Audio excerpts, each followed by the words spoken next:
Ang Kangkwa Piti may bumisita sa isang ilog sa Thailand na kung saan ay maraming tao na di manawang nasawi dahil sa pagkalunod.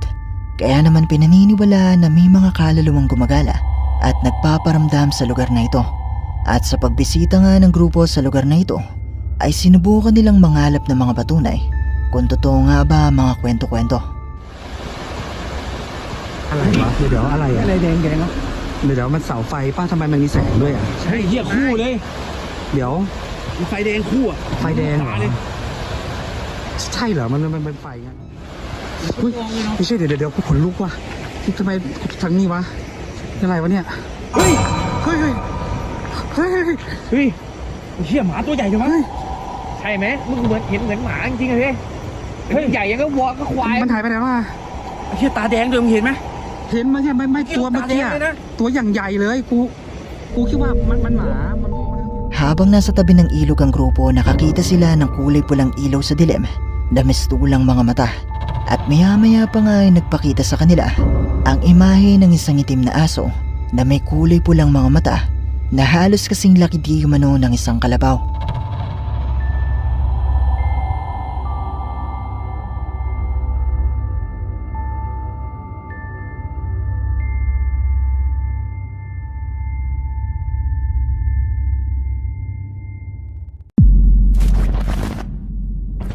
Isa sa ating mga viewers na tumangging magpakilala para sa kanyang seguridad ang nagbahagi ng isang video sa atin na kuha di umano sa Iloilo.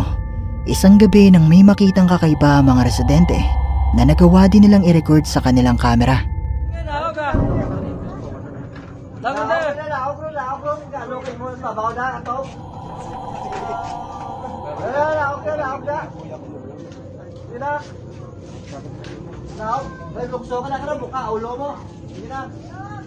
Sige, ano ba da? May kudal ba da niya? Ano? May kudal pa man, tos ka dito daw, oh, dito.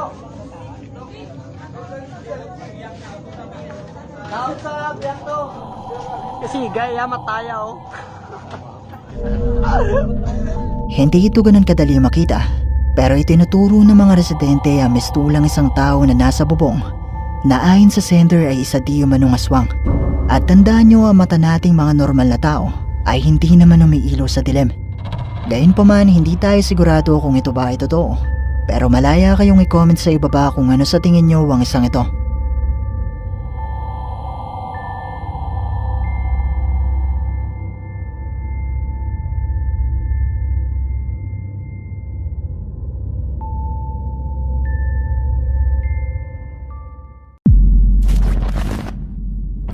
Ang bidyong ito ay ipinadala naman sa atin ng isa sa ating mga viewers na tumangking magpakilala. At ayon sa kanya, ipinasa lang din ito ng kanyang kaibigan. At makikita di umano sa bidyong ito ang isang aswang.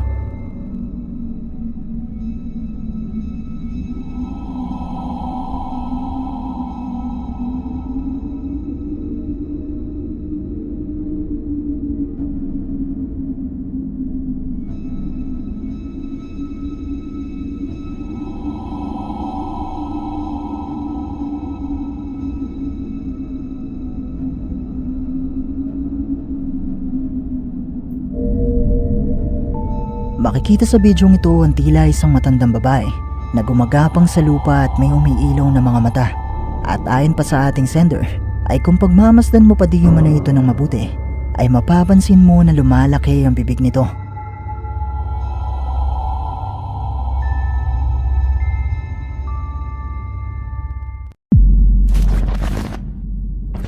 Ang ating bonus clip para sa episode na ito ay mula naman kay TikTok user Jessamy Gabales. At napakaraming nagtag sa atin sa kanyang mga TikTok videos. Si Jessamy ay taga Bukidnon at 6 na buwan na siyang nagdadalang tao. Pero ayon sa kanya, sa tuwing sumasapit ang hating gabi, ay meron siyang mga naririnig na tunog sa labas ng kanilang bahay sa tapat ng kanyang kwarto. So guys, hindi ako makatulog ngayon kasi sobrang likod ni baby. And kanina pa sumasakit yung chan ko. Ito nga pala, naka-block na ako para safe. Then, time check tayo. It's 11:46 na tayo. Tapos, pakinggan niyo to.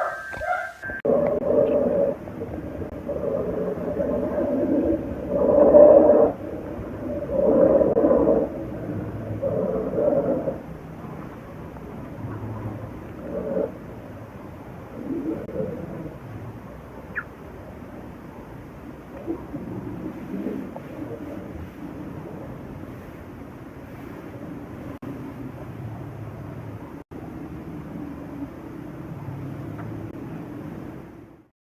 hello guys, gusto ko lang po mag-share about sa nangyari kagabi, which is hindi lang po yun nangyari first time, kundi pang second time na yun. And yung first time po is nangyari siya dito sa kwarto ko. Ito yung bed ko, tapos nakaharap siya sa malaking bintana, okay? Yan. And sa mga hindi po nakakaalam, ako po ay nasa second trimester, which is 6 months na po yung tiyan ko. And the reason kung bakit hindi na talaga ako dito natutulog is, ito yung papakita ko sa inyo na clip. Paminawan ninyo guys. Hindi ako katulog.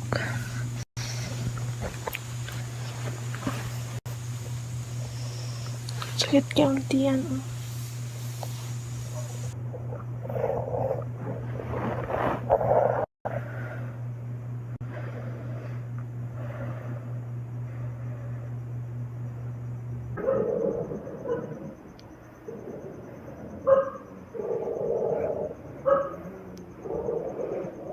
Tanawag sa na oras, guys.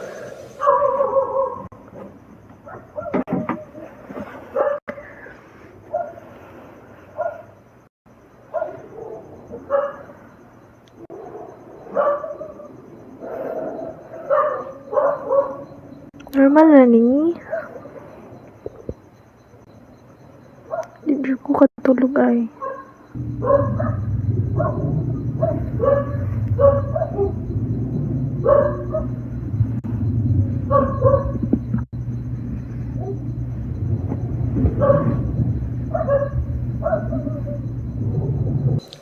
Tanawang sa oras.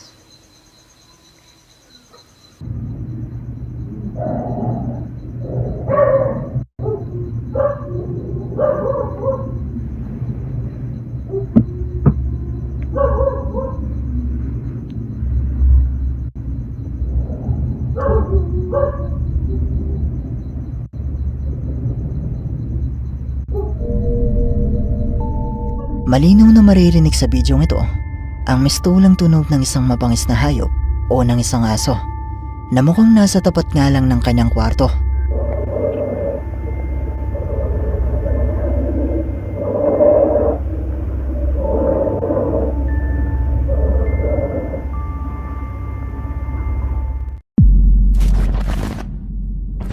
Naalala niyo ba ang bidyong ito ng buntis na TikTok user na si Jessa Megabales na nakuhanan ng tunog ng di umano'y aswang na tumatapat sa kanilang bahay tuwing gabi?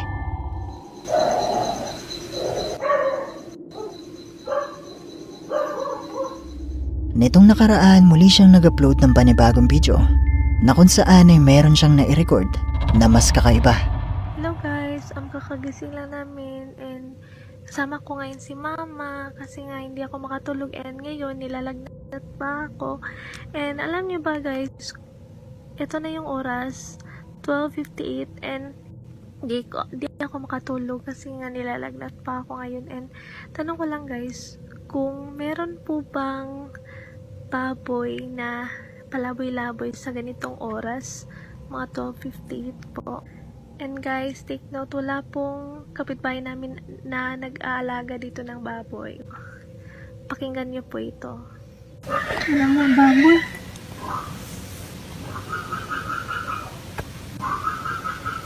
Tay na, oy. Na, ngiro na.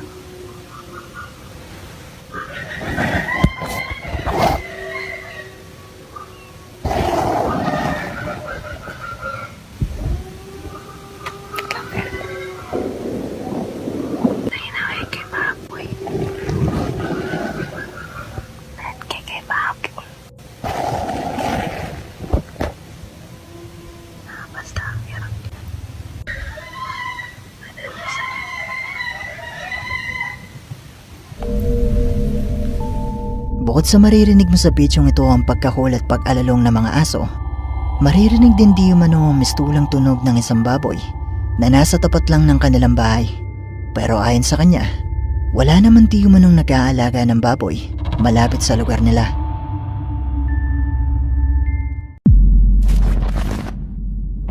Ang bidyong ito ay mula kay YouTube user Ilongga Guapa. At ang bidyong ito ay kuha isang gabi nang makarinig siya ng mga tunog na mistulang tunog ng di umano'y isang tiktik.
Sa mga bidyong ito maririnig nga ang isang kakaibang tunog na madalas niya di umanong naririnig tuwing gabi. Kaya naman pakiramdam niya ay para siyang sinusundan ng kung anumang gumagawa nito. At ilan sa mga comments sa bidyong ito ang nagsasabi na ganito din di umano ang naririnig nila noong sila ay nagpupuntis pa.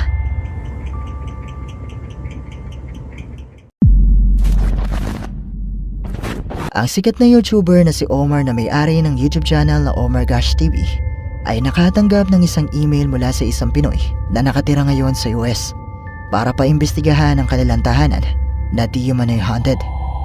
Ayon sa kwento ng Pinoy na ito ay nagsimula ang lahat ng kababalaghan nang makatanggap sila ng isang package mula sa Pilipinas na naglalaman ng mga gamit at pagkain, pati na rin ang isang kahoy na estatwa ng isang aswang. At matapos niya di umano itong i-display ay nagumpisa na silang makarinig ng mga boses at tunog at madalas na di umanong nagigising na umiiyak ang kanilang anak tuwing gabi dahil may nakikita di umano itong nilalang sa kanyang kwarto. At isang gabi, narinig nilang sumisigaw ang kanilang anak sa takot at sinabi nito na may nakita siyang nilalang na nagbago ng anyo at hinila ang kanyang mga paa. Dahil dito ay napagpasyahan nila na lisanin ang bahay at sunugin ang estatwa na posible di umanong pinagmumula ng lahat ng kababalaghan. At sa pagpasok nga ni na Omar sa loob ng bahay na ito ay nagsimula na agad ang mga kakaibang pangyayari. See that? That adjusts. I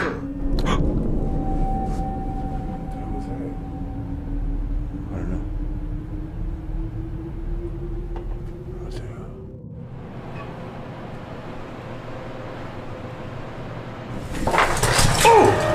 Dude, oh my god! All of a sudden, there was this puzzle on the table and it just goes flying everywhere. It goes onto the floor. As I'm sitting there, I see something go flying off the table. What the hell was that? Dude, I just saw all these puzzle pieces just fly off the table.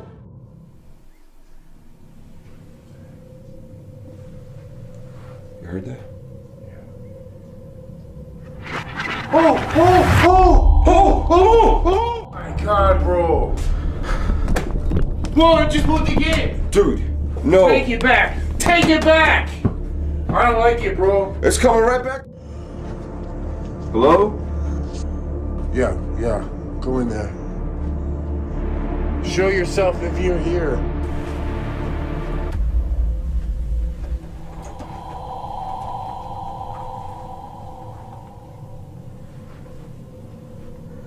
Maybe it's like a kid, bro. Like a kid spirit trying to play with us.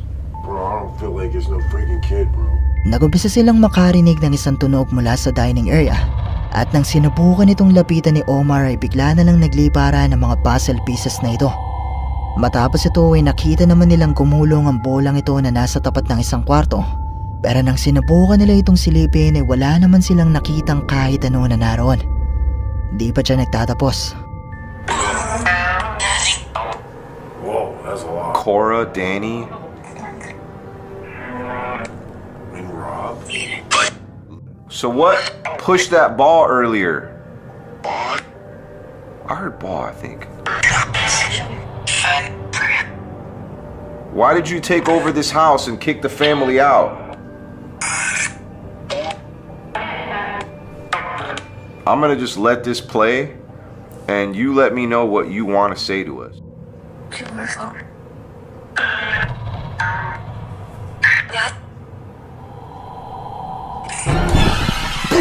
Look behind you! Look behind you! Look behind you! Look behind you! Dude, I saw it from the corner of my eye. Look, it's not plugged in too. It is not plugged in. Bro, you scared the hell out of me. Dude, that scared me. This just started moving out of nowhere. Level in. Are you from the Philippines? Can you tell us yes or no? Can you tell us where you're from originally? That say from God? I think you did. You are not from God. What? It's crazy. What do you think? What the? What? Bro, What? Bro, What? Dude, What? the whole freaking table just moved. Nuh-uh. Bro, the whole table. No! Something just grabbed me by the leg! Oh, get me out of here! Get me out of here! Are you serious? Habang nagsasagawa sina Omar ng spirit box session, nakita nila ang kusang pagkalaw ng upuang ito na hindi naman di umano nakasaksak. At bago nila tapusin ang kanilang investigasyon, ay nakita pa nilang gumalaw ang mga upuang ito. Pero ang mas makapanindig balahibo dito ay nakuha na ng kanilang kamera sa bahaging ito ang mabilis na pagdaan ng mistulang isang anino.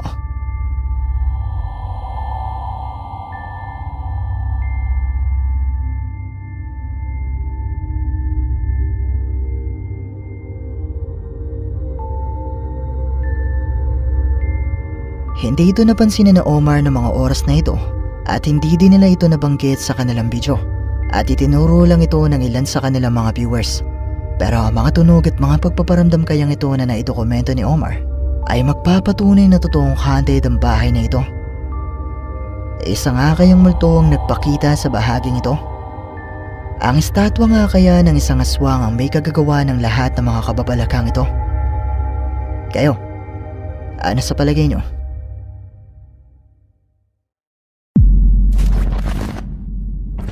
Ang bidyong ito ay ipinadala naman sa atin ng isa sa ating mga viewers na tumangging magpakilala at hindi na rin di umano niya maalala kung ano ang pangalan ng lalaking may-ari ng bidyong ito.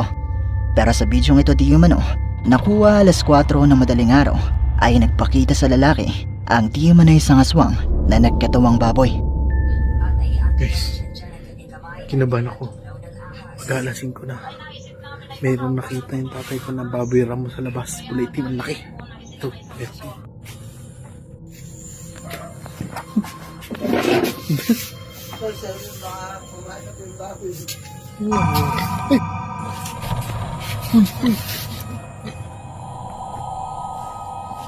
Ano? Alas 4, may baboy. Laki!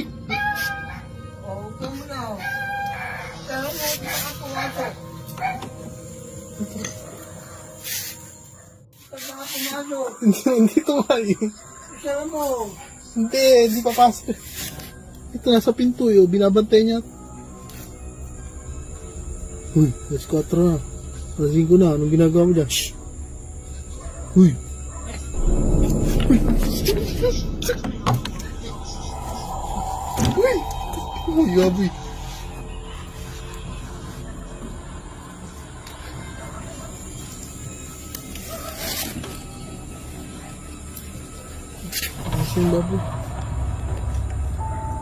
Nang sinubukan ng lalaki na buksan ang pintuan at silipin ng di umano'y baboy, nakita niya ito na malapit sa kanilang pintuan at sinubukan pa ng baboy na ito na pumasok sa loob ng kanilang bahay na nagawa namang pigilan ng lalaki at itaboy.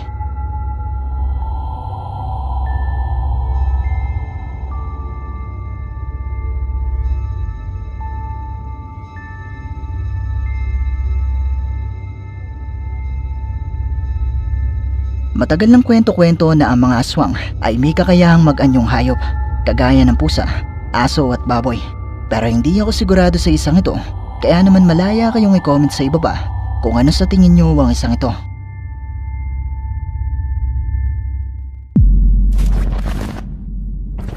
Ang bidyong ito ay ipinadala naman sa atin ng isa sa ating mga viewers na tumangking magpakilala. At ayon sa kanya ay mula di umano ito sa kanyang kaibigan na nakatira sa isang malayong probinsya sa Pilipinas. At ipinadala di umano sa kanya ang bidyong ito para patunayan sa kanya na totoo ang mga aswang.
Makikita sa bidyong ito ang isang kakaibang nilalang na may katawang tao pero may ulo at mukha na parang pinaghalong aso at baboy. At sa tingin niya hindi ito isang maskara dahil makikita pa di umano sa bidyong ito na kumukurap ito. At ayon pa sa kwento ng kanyang kaibigan ay nung gabing mahuli ito ay isa pa itong malaking hayop na parang isang baboy. Pero kinaumagahan ay nagbago di umano ito ng anyo. Pero gusto kong malaman ang opinion nyo sa bidyong ito at malaya kayong i-comment yan sa ibaba.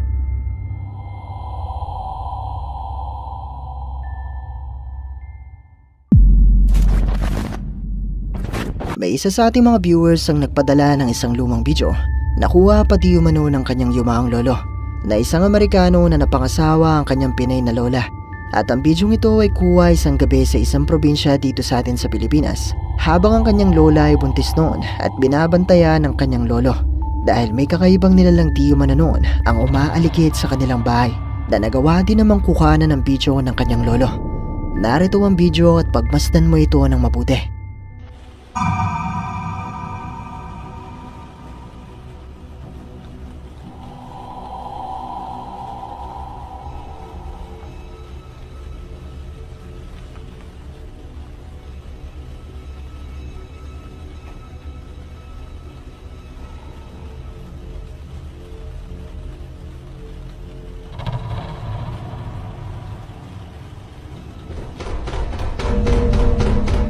Bagamat malabo ang bidyong ito ay makikita dito ang isang itim na nilalang na may mahabang tenga at tumiilo na mga mata na base sa kwento ng kanyang lolo noon ay para di umanong isang mabangis na aso na may katawang tao at nang lilisik pa ang mga mata na magmula di umano nung makuhanan niya ay hindi na muling nagpakita pa sa kanila.